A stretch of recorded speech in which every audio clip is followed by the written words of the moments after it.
Sunil, thank you very much for joining me today.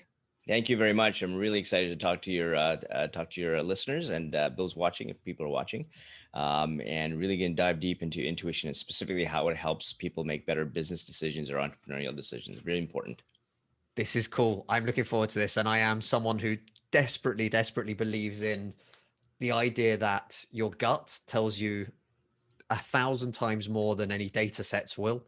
And I think it's something that's really important for a lot of business owners. But before we jump into this conversation, Sunil, tell us a little bit about yourself and how you got to where you are today.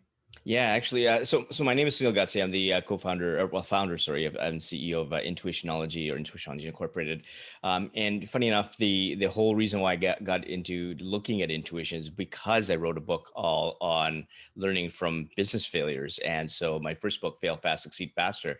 The premise of that book is if I've interviewed a whole bunch of business executives and entrepreneurs and find out why they failed or why they went through their hurdles, then somebody reading that book conceptually should be able to say, I'm not going to make that mistake again. So therefore, I should be able to succeed faster. And so the one question I kept getting from entrepreneurs when I used to speak was, what's the one thing, Snail, that I can do to make me succeed in business? And I said, well, this is not a PDF. I wrote a book with 400 pages. So if it was one thing, I'd just give you a nice little business card with a saying on the back and I hand it off to you until I went back to the audio recordings. And when I went back to the audio recordings, funny enough, 80 to 90% of those in business has said that they ignored their intuition, they ignored their gut, they knew what the right decision was. They should have gone with the first decision they knew. Something around that, it really piqued my interest. I said, wow, like what is this thing, especially in business, where you do think that it's driven by data and experience and all that stuff. And we'll come to that a little bit later of how that actually that is one of the things that make up intuition. We'll get into the complex nature of intuition in a bit here. But this is when I started diving into, okay, so let me think about when intuition's kind of hit me. And I remember when I was 5 years old, there was these video games that I wanted to buy. My dad said they're too expensive. And so I distinctly remember this voice saying, Sunil, go door to door to raise money. And that's exactly what I did. I had my 2.5-year-old brother in diapers in tow. And we went door to door and we raised $200. $100 went to my dad to buy the video games. The other $100 went to charity because my school was doing that. I felt really good for me. And so that was really interesting. And then I remembered, okay, well, there were times where I actually did ignore this thing called intuition. And there were three specific examples. One was when I was looking for a career. And as an East Indian male, and especially firstborn son, there's actually 4 career doors that you can go into. It's doctor, lawyer, engineer, or failure. That's it. And so I chose door number 3. My dad was an engineer, so I became the engineer. And I hated it. I was meant to be an entrepreneur. Every little breadcrumb in my life was screaming of entrepreneurship, whether it's in sales, marketing, new ideas, whatever it is. And at 5 years old, I mean, for $200 at 5, I mean, if there's nothing like a seed of entrepreneurship there, I don't know what else is. But I followed I drank the East Indian Kool-Aid, the societal norms, and I became the engineer. And it was just not for me. I knew I hated it.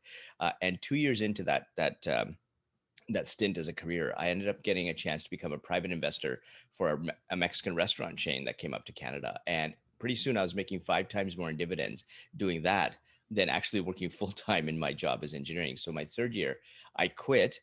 I forsake my relationship with my dad. We didn't speak after that. He was really, really upset, and that was necessary.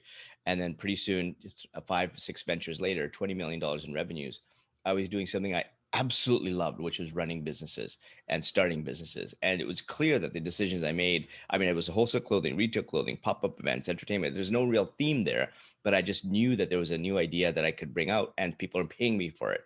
And so then I ended up being a management consultant, helping other businesses. And I got this huge contract to go to Silicon Valley from Canada. And I was so emotionally tied to that because it was massive. It was one of the biggest contracts I would have had. And the contract terms started changing. And then so there's this something that's nudging me to say, Sunil, back away from that contract. But I was so emotionally tied to that contract that I went down there, spent every single penny, and the company didn't pay me. and I came back up to Canada with 23 cents in my bank account. I was wiped out, and I had a couple $100,000 down there. I was getting ready to get married in a couple of years, so I've had all this money saved up for the, and my luckily my wife was in India. That's where I met her, and so she's phoning me to say how things are going, and I'm saying, yeah, not so bad. And I don't even know where I'm going to be sleeping that night, so it was really bad. And perhaps the most devastating decision when I went against my intuition was when I had a friend of mine who reached out to me when I was in engineering. I was doing some personal coaching, and she was being stalked at the time. And so she's like, Sunil, I desperately need you to, I need some advice. This guy, I need to get rid of this guy. And so again, something was telling me to meet with her that afternoon. I had nothing planned, but for some dumb reason, I said, no, let's meet a couple of days later. The very next day, that same guy walked up to her to a bus shelter and put a bullet in her head and killed her.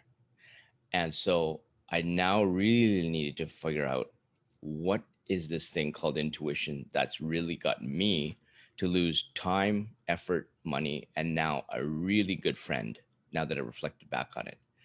And so I started trying to think about a definition. And so at the time when I was researching online, everything came from, voices from God, manifestation. And that really didn't resonate with me. I mean, if others define it that way, that's great for them. For me, remember now, here's my engineering coming in. I say, yeah, it's just, that's just not a full definition for me. I went on online dictionaries. They kind of danced around what I thought it was. It just really didn't hit me. And I remember these somethings or these signals that I now call it. There was someone in my circle that talked about signals and intuition. It was an intuitive channeler that I remember I saw a social media post on. And so I went to her and interviewed her on what she thought intuition was. And so she said that intuition is an energetic phenomenon. And so that really resonated with me because in engineering, one of the things that we learn about, especially with steel, or those kind of properties, is that there's a mass-like property and an energetic or wave-like property. So that really resonated with me. So, okay, I can understand that. And then she said that we're just stuck in some belief systems. That's why people aren't open to thinking about intuition, and that there was really no research in it, and the research hasn't caught up. And so I said, well, that's kind of weird, because if intuition's happened to me, and it's happened to all these like 300 people in my book, 80 to 90% of them, like how come there's no research? It makes absolutely no sense to me. So I reached out to someone who I knew in my circle who might give me some insight into the research, and it was a neurologist.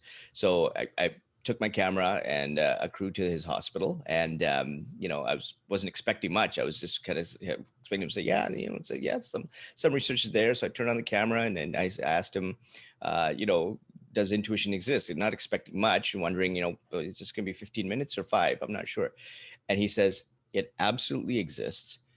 He goes on to explain the neurological things. So this is a neurologist, how it's tied to the gut, how he uses it when his patients say something's wrong. He has to use evidence-based medicine to figure out what that is. He himself has ignored it. He says he'll never do that again. And he says research more than ever is showing that intuition actually hits us much earlier than we're actually conscious of it happening. And so I was really intrigued. And so I said, okay, so there's this body of research out there, I think. Let's go find it. And so I went to an academic database and I started typing the word intuition in. And I don't know what I was expecting, maybe 6 or 8 articles. I hit enter, and thousands and thousands and thousands of articles. And here's the reason why I couldn't define it. The reason why I couldn't define it is research is showing that intuition hits the amygdala. That's the primitive part of the brain. There's no language associated with that brain, that part of the brain. And so there's no wonder that how other people defined it, it didn't resonate with me, because I have intuition, but I put my own language around it, as everybody does. And so it's very unique to each one of us. And so that kind of made sense. Then the other thing I thought is, if I heard it when I was 5 years old, perhaps I'm born with it. And so if you think about it, all your neurons are firing off and getting all these experiences. Intuition must exist back then. And lo and behold, I find an article that shows that infants as young as 2 months old have shown to have intuitive tendencies, or they call it intuitive physics in the paper. And then when I went on the neurologist, where you're saying it's much earlier than we think, there was one paper that looked at intuition that acted 7 to 10 seconds before we actually make a decision or take an action. And they did the similar experiment to entrepreneurs, and they measured things like heart rate and skin conductance as a measure of sort of intuition hitting them. They found the exact same thing. on average 7 seconds before an entrepreneur made a business decision or took an action, intuition hit them. So the research is showing all this stuff about marketing decisions, allocation, leadership, HR, tons and tons of stuff in the business side where you wouldn't think about what intuition is like. And so it really, really got me intrigued. And so now I need to dive much deeper into this. So now there's this art and science to it, and we've got the science part, but I really need to dig a little bit more deeper into the signals. And so I went out and interviewed over 1,000 people to figure out how their signals worked. And sure enough, it was very unique. So for me, there's always a set of positive and negative signals. The positive signals are the ones that tell you what the decision is. That's the right one that you're about to make. So if you're about to make, you have the intention to make a decision, that signal is positive. That means take it. And so for me, for example, the dots connect. It's a feeling of flow. It's just like, it just makes sense. And for others, there was this one CEO I interviewed, and he sees this omen that pops up. That there's no shape, there's no color, and he can't see it. He just senses it. He just knows it's there on his right shoulder. But if he's hiring someone, seeing a vendor, or bringing on a partner, and that omen pops up, he says yes to whatever happens. And 100% of the time, it's worked. And when he's gone against the omen, 100% of the time, it has not worked. He's got a bad hire, or it was a vendor that didn't work out. So through the iterations, it's worked. And then there's also these negative signals that tell you what you shouldn't do. And something that's really particular about the negative signals, this is why we ignore intuition, is that these signals start very subtle in nature. And so I'm sure every one of those who are listening have been walked into some kind of room and said, something is off here. Like you just get that immediate sense that something's amiss. And that's your subtle intuitive signal saying that there's something in this environment that you're not expecting that is a bit dangerous in nature. Dangerous, not in that you're going to get killed or anything, but there's something off that maybe you should back off or reconsider walking into that. Or when you meet someone, you're saying that kind of behavior is a little bit off. And so these signals start very subtle in nature.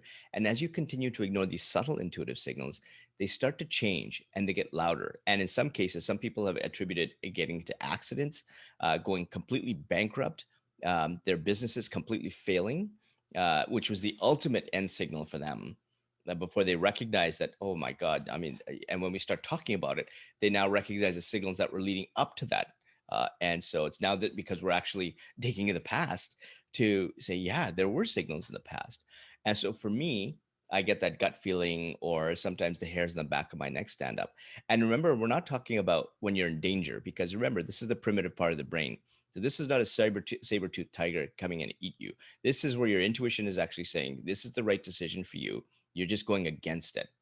And so it's really like that. It's trust, like it's on, off, it's binary.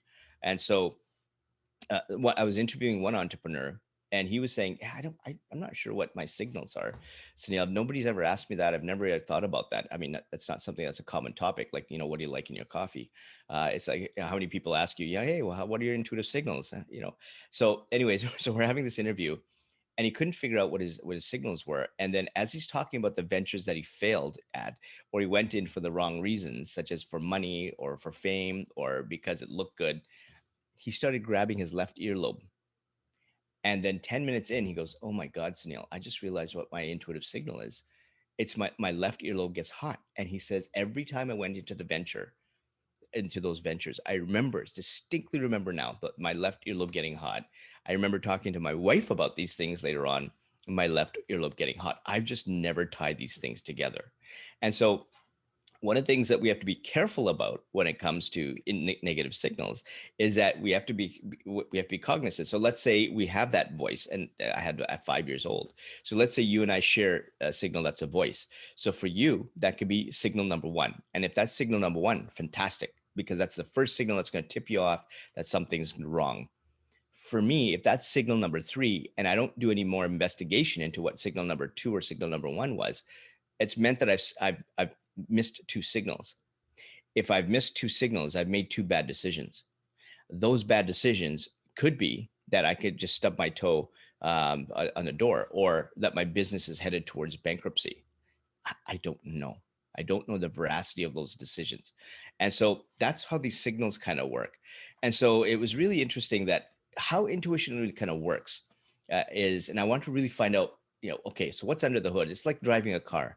You press the button, turn the keys, and you kind of hear the engine whir, and you just drive off. You don't really necessarily need to open the hood to figure out what's how complex it is. But I'm pretty nerdy that way, being that former engineer, that I'm saying, okay, let's pop open the hood to see, okay, is intuition a lot more complex than we actually think about it? And it actually is. There's four types of intuition that actually work together to in a split second, and they communicate with you through these things called intuitive signals. So I got the intuitive signals part. Now I find out that there's four intuitive types, and the best way to demonstrate how these four intuitive types work is through me interviewing a complete non-believer. So this guy's an investment banker, 30 years as an investment banker, and data, experience, everything runs his life. So when I called him up, he's a friend of mine, John Rothschild, and I said, John, I want to do this interview on intuition. Now, I remember at the time, intuition was thought of as voices from God, manifestation. So for somebody who looks at spreadsheets, probably 18 hours a day, voices from God really don't figure into how he lives his life uh, for him. So he says, I'm not sure what we're going to talk about, Sunil, but come down. I haven't seen you for a while, and I'll give you an hour. And, we'll talk about intuition, I think, for 5 minutes. And the rest of the time, let's just catch up. So I go down there and I turn on the camera, and I'm telling him that about the CEO that sees omens. And he goes, "Yes, Neil. You know what? I'd like to shake the hand of that man who sees omens, but intuition, it's just it. Life is about data and experiences and learning, Sunil. I'm not sure intuition's part of that." And now here's where we start with the four types of intuition. One of the four types of intuition is called experiential intuition. And what experiential intuition does, and this happens when you're born, is if you look at your sort of your the way you think as an iceberg, the unconscious subconscious is below water, and the conscious part of your brain is above water. So as you go through life, getting all these experiences, both good and bad, both formal and learning, both formal, informal, learning and experience. So formal learning, informal learning, the experience of yours, experience of others, all these every single day are just putting this thing, all these experiences in your subconscious area like a library. And so the moment that you make a decision, in a split second, your intuition goes into this library of information, of experience, and pulls exactly what you need to inform it of the decision that you're making. So by the time intuition hits you with a signal to say that this is the right decision, it is based on past learning and experience. So you've got the data already for that decision. And I was explaining to John, sometimes your intuition tells you to go against the data, and he goes, "That's kind of funny. Uh, I have an exact example for that." And I said, "Well, do tell."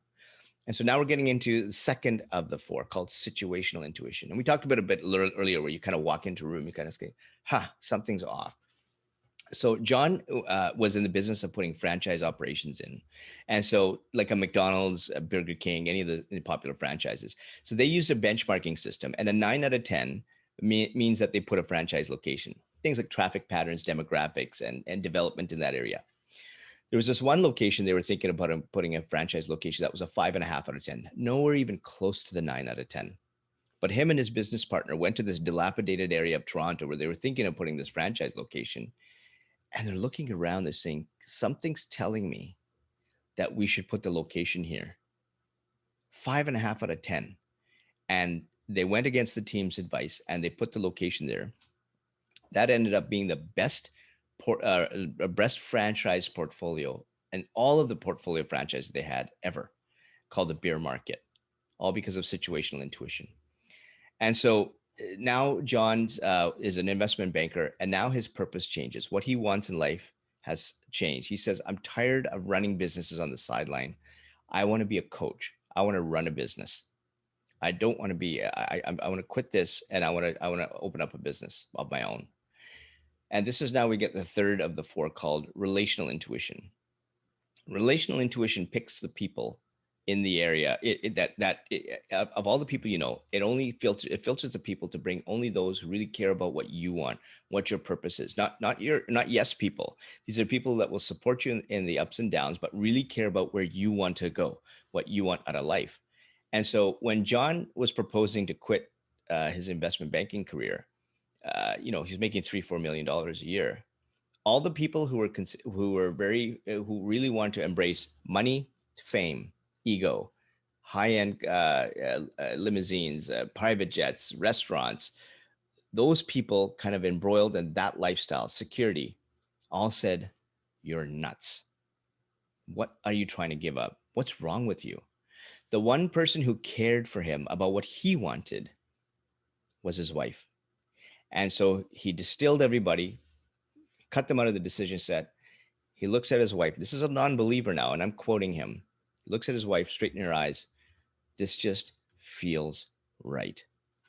There's his intuitive signal. And so he quits, rolls up his sleeve. And you would think that his intuition would pick a business that he would take over, which is strong cash flows, healthy revenues, good balance sheet.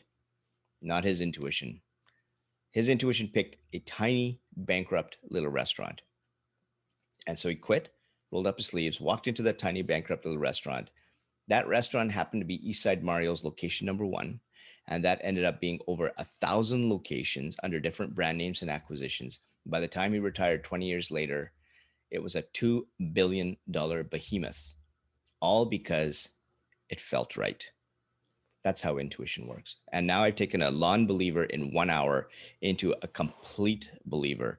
It's his definition, his experiences, his way of his signals, the four types of intuition that work in his life. And when he understands it from his perspective, now he understands how intuition works. And that's the definition of intuition for him. That's how individual it is for each one of us. I think that's a huge story. I didn't want to interrupt you at any point during that because I was just like that. Wow. Okay. There's so much to digest in that. And from my point of view, and one of the simplest examples is intuition for me always comes to me, especially when it's a bad notification. Like it's Mm, and I get it purely in my gut. Like literally I feel stomach kind of bottom of my chest, diaphragm tenses, and I'm right. just like that. This doesn't feel right. Yeah. And I don't think I'm alone on that. I think that's one of the easiest things for people to relate to. Something doesn't quite feel right. And when you're a small business owner, quite often you have to take decisions to survive, to find that first revenue or to generate some crucial revenue, especially over the Right. last 12 months, right? Right. And the biggest example that we had, and I've talked about this on the show a couple of times, was in August. We signed a client, and literally as we were signing them, I turned to James, our commercial director, and was just like that. This isn't going to work out. Like we're not going to work with these people long term. Right. Yep. And he's like that. Well, things aren't great at the moment. This was middle of 2020. Everything, the world has gone to pot. It was an interesting project. We got involved. We started work, and sure enough, by October, we got to the point where they're kicking off and asking us why we're not doing analytical and strategic viewpoints, and we're like that. Well, we're marketers, so we never would have done that. Yeah. And again, like literally straight up talking to James saying, I knew it. Like we knew Yep. it. So by the end of it, the relationship ends, not in the best of ways. We gave him back some money. We just said, look, just leave. We can't work with you guys. You guys can't work with us. It's not a good fit. But you realize it and you get that feeling. And the more that we learn to recognize it, the more that we react to it. Mm, That's the key thing here. And for a lot of people, especially small business owners, when something doesn't feel right, when it's forced, when you have to go against whatever it might be. And I think Daniel Kahneman talks about it as, yes. System one, system system two one, thinking. system Yep. two. Yeah. Absolutely. Yep. And, our system, the way that our subconscious works is obviously it's built on years of what we've done. And like you Absolutely. said, you've actually got the data, when it's gone wrong before. And Yep. sometimes we just don't realize it, but it's actually just that we've already calculated how this is going to play out, but we've done it in micro fractions of seconds that we didn't even realize. And then suddenly that gut feeling of this isn't going to go well is because you've already played out, where the scenario is going. Yeah. And I think that's the key challenge. And I think for lots of small business owners, and again, if you're listening to this, you're not alone. Yeah, We have all been yeah, there. for sure. And so part of the reasons as well, like there's four intuitive hurdles that actually impact your ability to listen. And so when you don't trust yourself, you don't really trust you making the decisions, and you don't want to stand to. And it comes down to values, or in a company's situation, core values. And in fact, there's someone I interviewed who specifically deals with core values, and he gets these are he only he's dealing with nine-figure businesses, and he himself grew a business from 30 to 300 with zero growing pains. Is when he had those core values really rooted in intuition or feeling. Like if you think of who wants to work with you, it's when they feel really right, when they feel psychologically safe, and those are the same type of people you hire. Right. And so if you think about it from even an entrepreneurship perspective, first of all, I mean, it even starts with why did you go into entrepreneurship? Right. And it's that the reason why you went in. Did you go in, if you went in because it was sexy and somebody else's product, or then you're in it for the wrong reasons, because people can feel the fact that they're not being genuine in your messaging. Like there's a burning desire why you went into entrepreneurship.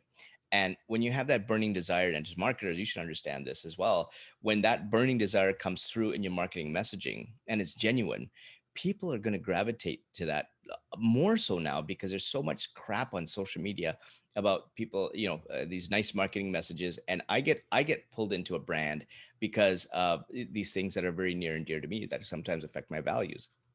Great example is ketchup. I mean, we had this Heinz ketchup, and in Canada we have French's. Heinz is a big global brand, and they did something to really, really rotten to a big tomato manufacturing facility here in Canada, and it was just the bottom line. They cut a whole bunch of people, ruined the culture, and so I switched from Heinz to a Canadian brand called French's, and French's actually really picked up because of that one incident.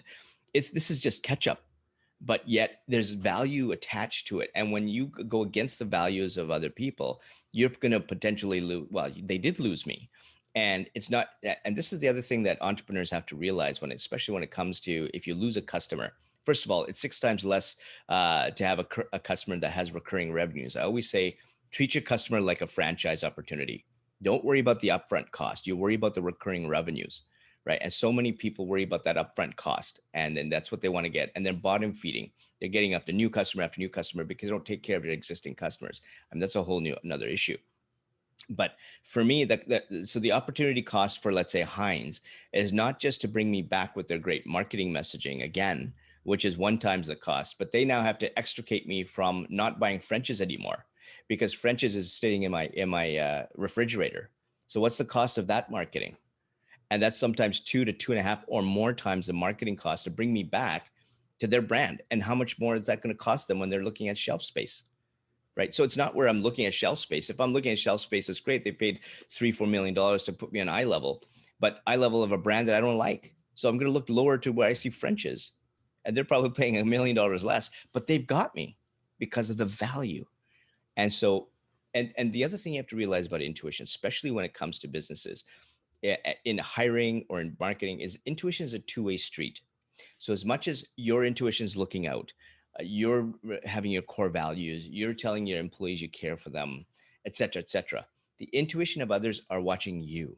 So you can have whatever you want to say. If the actions don't match the word, now we're talking about relational intuition here. If I see a disconnect between what your brand is saying they are and how you behave, if I see a management or even an entrepreneur, and I've had clients like this as well, who talk a good game but act it out a certain way, you lose customers, you lose employees. That means you lose productivity, you lose numbers, you lose profits, and sometimes you lose the game, the business game.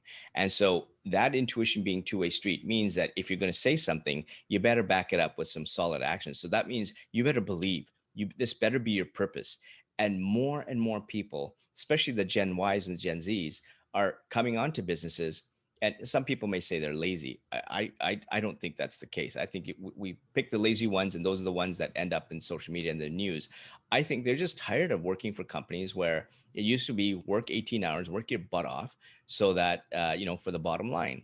And more people, including myself, the people I bring on board, I only bring on people on my team who believe in my mission and purpose.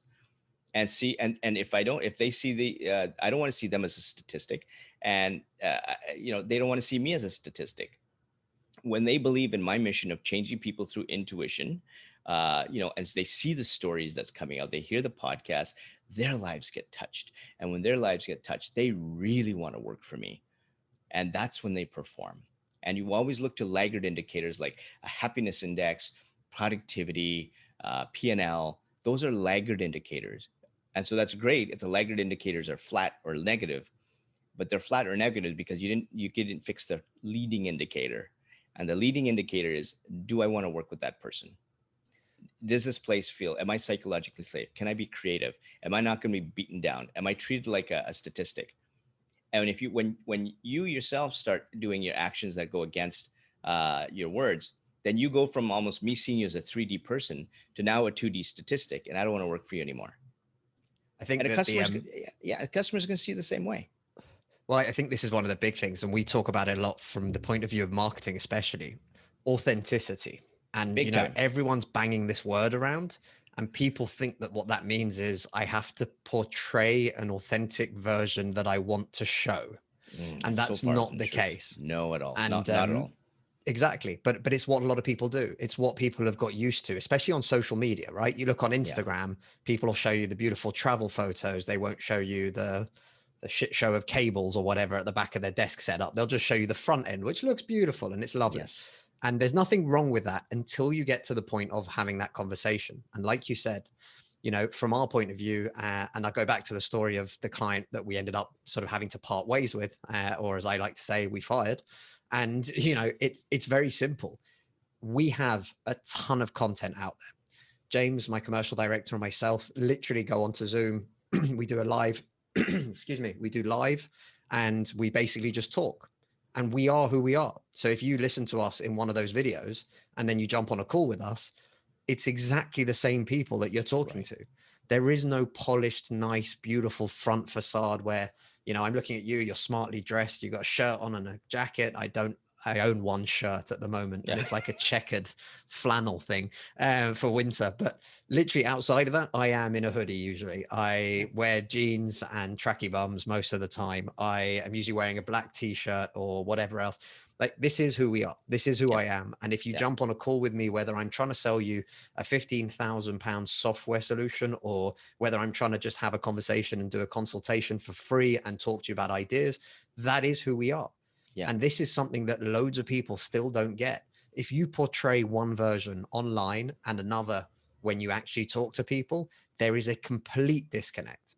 Yes. And whether we kind of talk about it in the sense of that intuition, that gut feeling of going, this doesn't feel right, or whether you just want to call it like the idea of uniformity across, who you are when you're talking to people, who you are when you're marketing, who you are when you're being interviewed on a podcast, right? Yeah. Somebody listening to this gets in touch with you. If suddenly you're a completely different guy and you don't really want to talk about it, and you're just, no, that's not how I work or whatever, people are like, that doesn't make sense. Like, on the Exactly. podcast, you said that you were open and you'd have conversations. So all of these things really fit into it. And the key, and you mentioned this as well, why are you doing what you're doing? And, Simon Sinek, Start With Why. That's right. It's a Yeah. book. We've actually bought it for multiple clients of ours. And Mm. we're like that. Look, this isn't in a nasty way. we're not trying to be dicks about this, but literally, like, we recommend you read this book. Why? Because James and I know what our why is. We understand exactly who we are as human beings, as individuals, not as a company. As a company, we have another goal and we have another mission, but as people, what drives us to do what we do every day? And so many organizations don't know what it is that they're actually trying to do. So many people don't know. So when you then break down and people say to me, like, social media doesn't work, marketing doesn't work, videos don't work, you're like, that is it true that none of those things work? Or actually, is it true that maybe the company has just such a huge disconnect from any of its potential users, and that's turning people off? And I think that's what you said, that it was really key. It's a two-way street.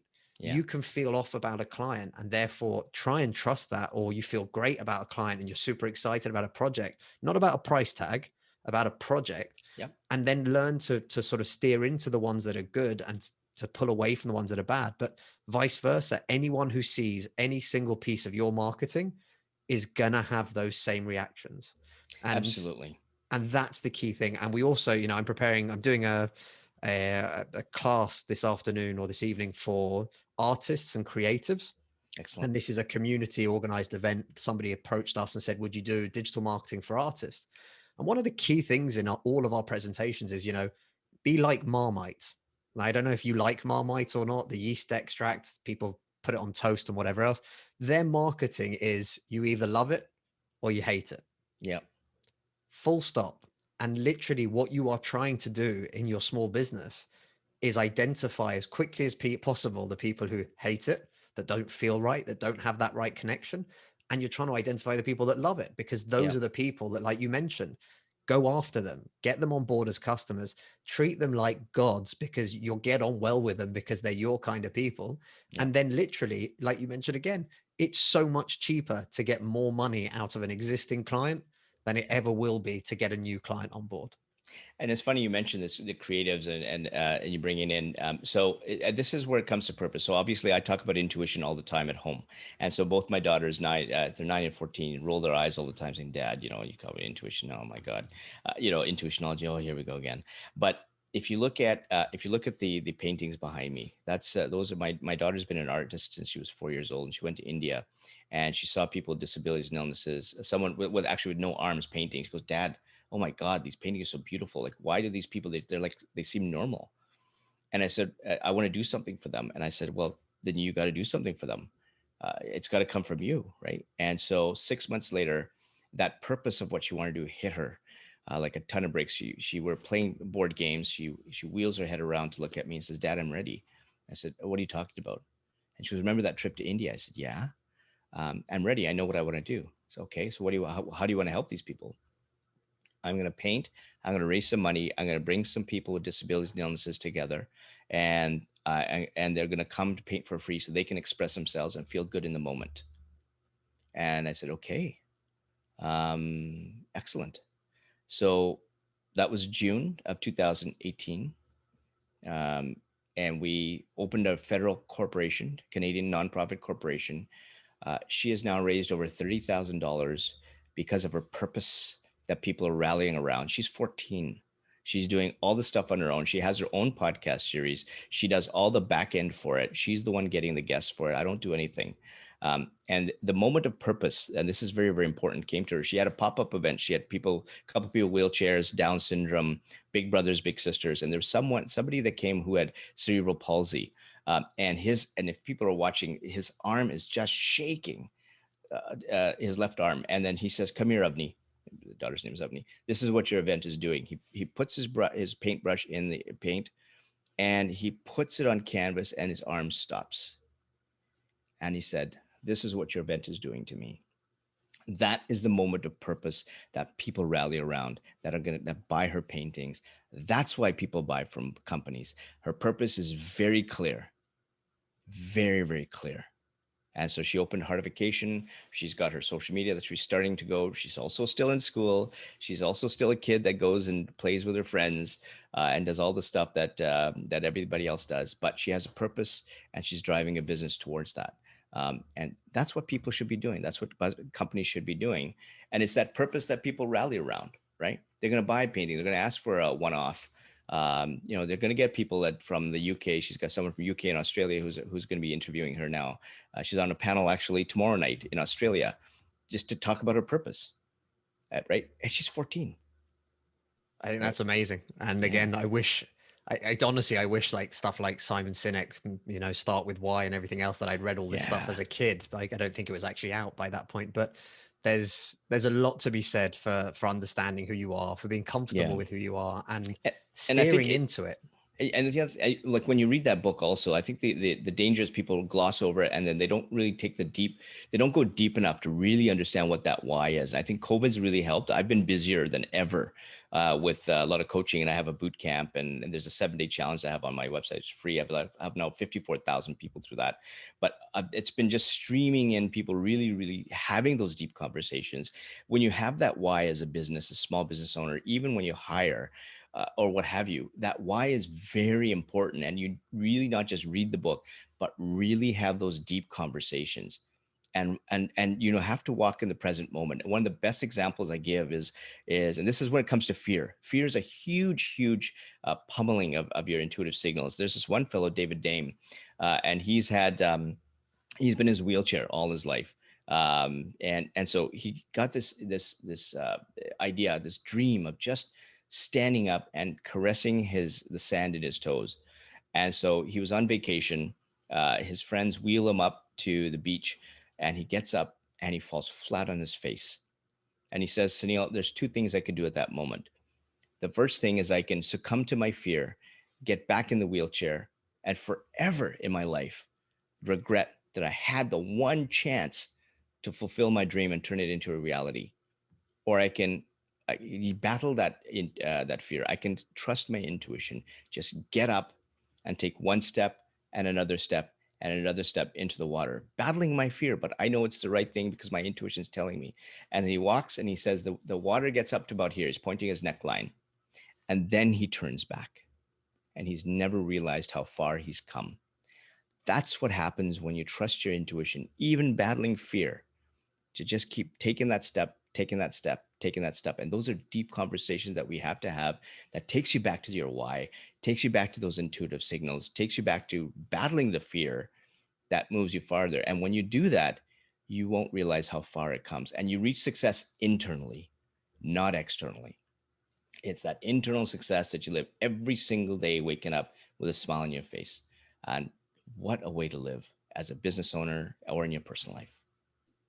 Sunil, this has been absolutely awesome. I really appreciate you coming onto the show and talking about this. And you're clearly passionate, very passionate about the subject.